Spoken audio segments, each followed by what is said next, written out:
My humblest of regards to the fellow members of the Alpha branch of the Utopia. And now, commencing video. Here we are, at the final week of this year. And after that comes next year, the next chapter of our lives, and so forth. Hello everyone, my name is the one and only Silverreploid CLE. How are you guys doing on YouTube? That's right, the Survey / Ink the Link coming at you live looking fresh in the flesh on the net, stream or non-stream, and welcome back everyone to another video. First things first, hope you guys are having a very blessed and safe Monday this far. We are officially down to the conclusion of this year altogether, and of course here's to look into 2025. And yeah, we're just literally getting down to the countdown almost, and hope you guys are also counting down and everything. Looking forward to next year and the many other amazing endeavors that are ahead of us. So yeah, with that being said, let's get back to what we were taking a break on for 1 week worth. It's been a week since I took a break from SCP reactions, and now we're getting back to them. This is SCP-1730, Epic Final Battle at Site-13.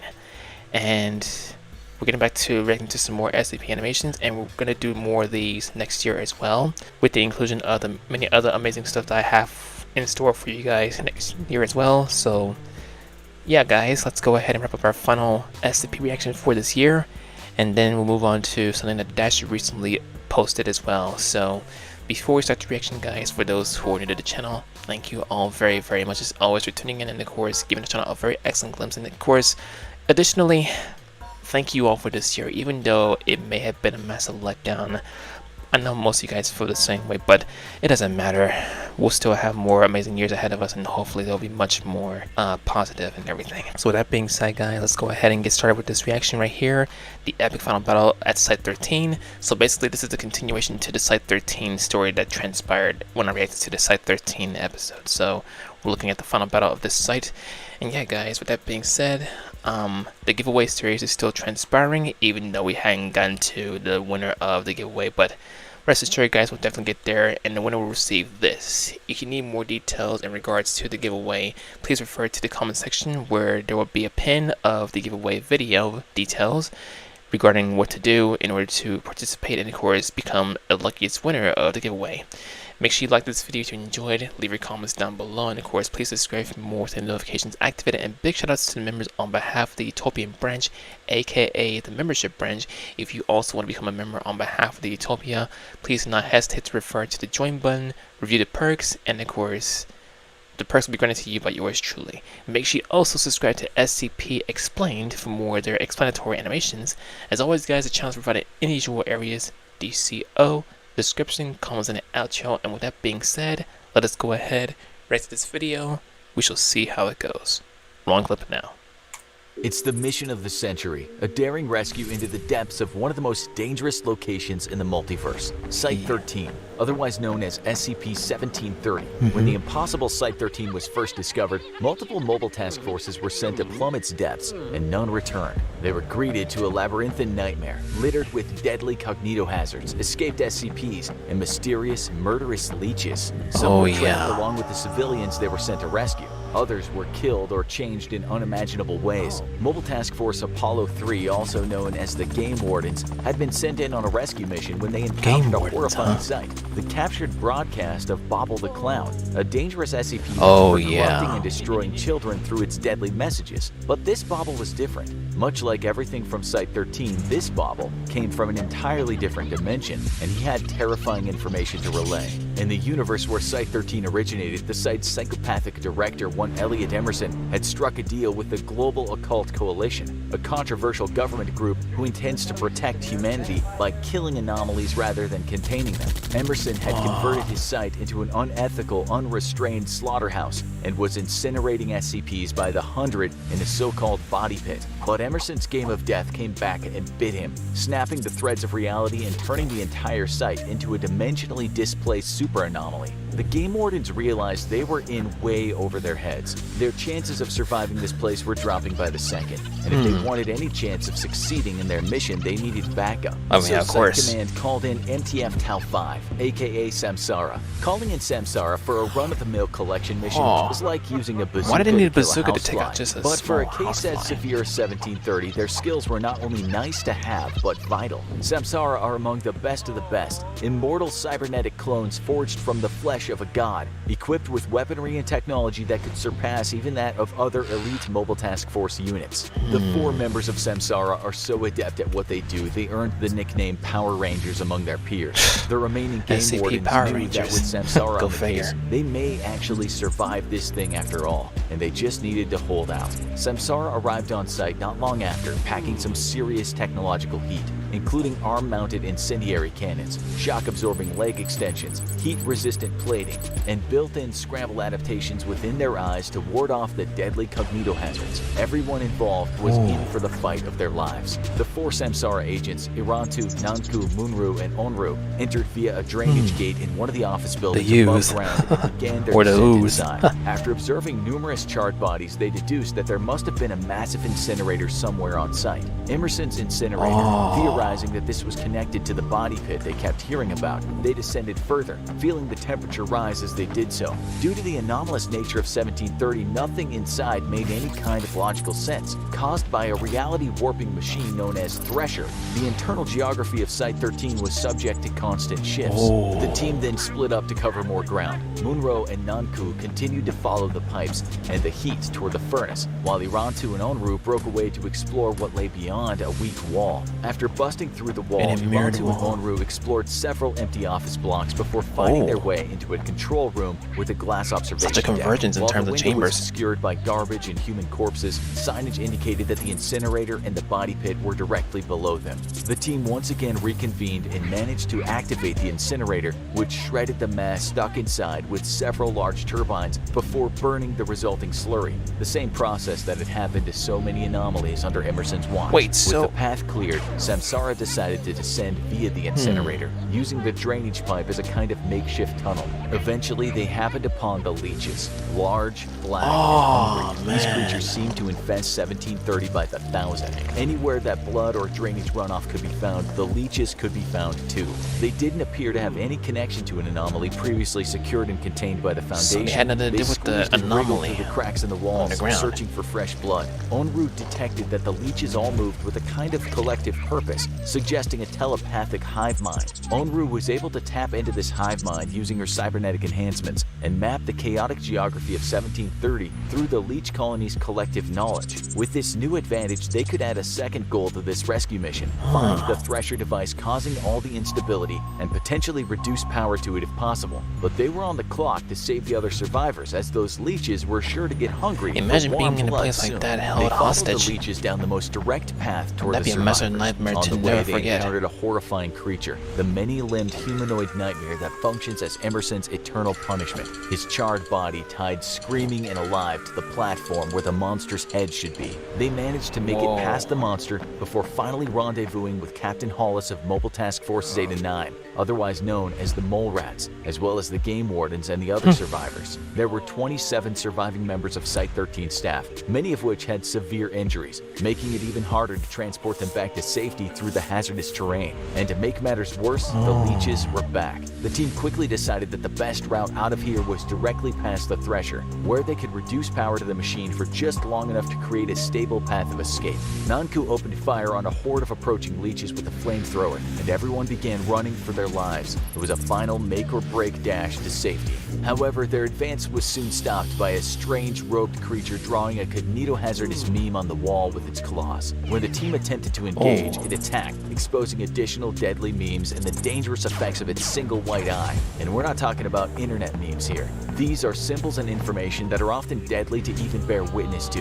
And for you or I, this would be a real threat, but not to a team equipped with goggles containing cognito-hazard filter technology. The battle was cut short when the floor Which would make them collapsed underneath immune. them and the creature was devoured by Or something not. even larger and more monstrous, a gigantic black leech covered in huge red eyes. Its entrance caused thousands of leeches to spill out into the hall as the monster screeched and slithered its tentacles after them. Allow us to introduce you to Elijah, also known as the Leech Boy, and a pivotal component of the very existence of SCP-1730. He was a boy with the mind of a toddler, but he had the strange ability to absorb blood through people's skin, hence his nickname Leech Boy. One of the doctors in Site-13, Dr. Hadley, took pity on Elijah. After all, he didn't choose to be the way he was. Director Emerson didn't share Hadley's sympathy. His orders to exterminate all anomalies included humanoids like Elijah. When Hadley what did they need him protested, for? Emerson What had her purposes? beaten within an inch of her For their life, research. while other dissenters were shot. Dr. Hadley, disgusted by the inhumanity of her superiors, devised the perfect revenge. She sabotaged the incinerator and the body pit, allowing a mass containment breach that flooded the site with deadly anomalies. Young Elijah ended up consuming the slurry of the other shredded anomalies, causing him to mutate into a powerful monster, a behemoth of a leech who gave birth to and controlled all the others. It was I guess I take back what I said about what they needed for vital purposes. Leading to a rift in reality and the creation of 1730, and by extension, all the problems faced by our heroes today. Samsara and the others fled Leech Boy and began taking a different escape route. However, while en route, they encountered the dreaded crystal butterflies, a dangerous SCP capable of destroying organic matter with a mere touch. Irantu stepped up to bat, roasting the creatures with his arm-mounted incinerator and taking extreme damage to his body in the process. But they didn't have time to rest. With the butterflies disposed of, they kept moving, heading toward the Thresher. But not all the SCPs were necessarily working against them. Bobble the Clown came in handy at the next checkpoint, They look almost bent out of manifesting in shape. a monitor of an electronic door and opening the way through. As they continued on their journey, they had to fight off frequent attacks from leeches, losing some of the task force members in the process. They were also forced to face off against a number of other anomalies in order to survive, such as SCP-2316, manifesting as floating bodies beneath them, and SCP-1370, which used a huge mechanized body to attack the team of survivors. That was all just a warm-up for the true final battle, though. The floor shattered beneath them,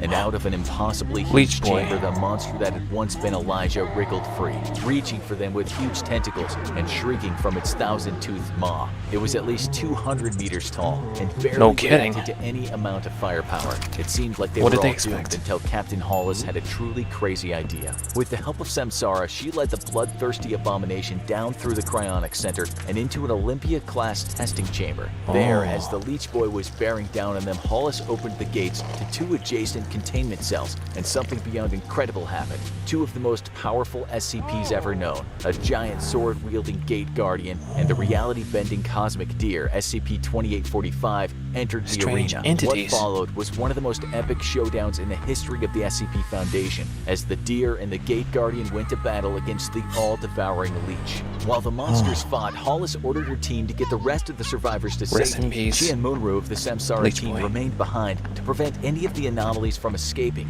as the entire base began sinking into the ground from the combined forces of the battle raging around them and the Thresher's continued onslaught on reality. Even if the survivors escaped, would the anomalous developments inside Site-13 escape and wreak havoc on the world at large? That's when Hollis received a vision. A horrific, charred, post-apocalyptic world roamed by inconceivably powerful entities and nightmare gods. It was a vision so horrific that just seeing it nearly broke her mind. She knew what she had to do. The only way she could truly defeat this terrible place and ensure safety for mankind. While Leech Boy, the Gate Guardian, she won't stay too long, otherwise everything will crumble on her. Hollis ran to Thresher and forced the machine into overdrive. Up above, the remaining members of Samsara, the Mole Rats, and the Game Wardens escorted the survivors to safety. Downstairs, Thresher emitted a blinding white light as the system began overload. In her final moments, all Hollis could do was laugh. Perhaps it was a laugh of pure insanity, of a mind broken by the horror she witnessed. Or perhaps it was a laugh of victory,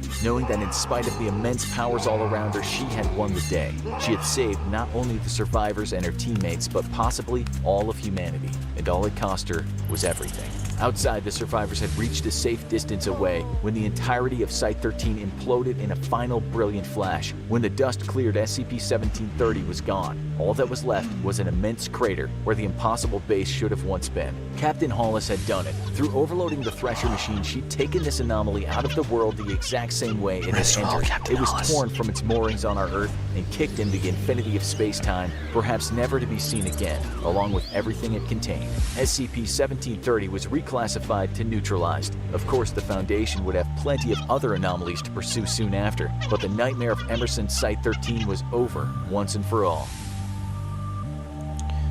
So that was it for Site-13. It became vanquished, thanks to Captain Hollis and her plan and the soldiers who rescued the survivors and everything, eliminating the anomalies that were underground. And wow. So that's the true story of the true final battle of Site-13, where everything implodes. So that right there, guys, is my reaction to the continuation to the Site-13 story arc, where the final battle ensued.